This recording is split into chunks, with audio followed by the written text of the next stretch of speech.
Corporate announcement point of view ശ്രദ്ധിക്കേണ്ട 5 സ്റ്റോക്കുകളെയാണ് നമ്മൾ ഇന്നത്തെ വീഡിയോ വഴി പരിചയപ്പെടുന്നത്. ഒന്നാമത്തെ stock Kaveri Seeds. Kaveri Seeds 800 രൂപയ്ക്കടുത്ത് ട്രേഡ് ചെയ്യുന്നു. കാവേരി സീഡ്സ് ഡിവിഡൻഡ് പ്രഖ്യാപിച്ചിട്ടുണ്ട്. 5 രൂപ പെർ ഷെയർ എന്ന റേറ്റിലാണ് കമ്പനി ഡിവിഡൻഡ് പ്രഖ്യാപിച്ചത്. ഡിവിഡൻഡിൻ്റെ record date November 26.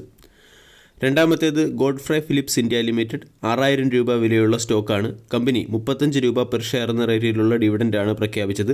ഡിവിഡൻഡിൻ്റെ record date November 29. Quarterly റിസൾട്ടിൽ കമ്പനിയുടെ കൺസോളിഡേറ്റഡ് നെറ്റ് പ്രോഫിറ്റ് 23% വർദ്ധിച്ച് 248 കോടിയായി റെക്കോർഡ് ചെയ്തിരുന്നു. മൂന്നാമത്തെ stock national aluminium company limited. 239 രൂപ വിലയുള്ള സ്റ്റോക്ക്. കഴിഞ്ഞ ട്രേഡിംഗ് സെഷനിൽ കഴിഞ്ഞ ഒരാഴ്ച കൊണ്ട് സ്റ്റോക്ക് 6% ഉയർന്നു. നാഷണൽ അലൂമിനിയം കോർപ്പറേഷൻ 4 രൂപ പെർ ഷെയർ എന്ന റേറ്റിലുള്ള ഡിവിഡൻഡാണ് പ്രഖ്യാപിച്ചത്. November 29 record date.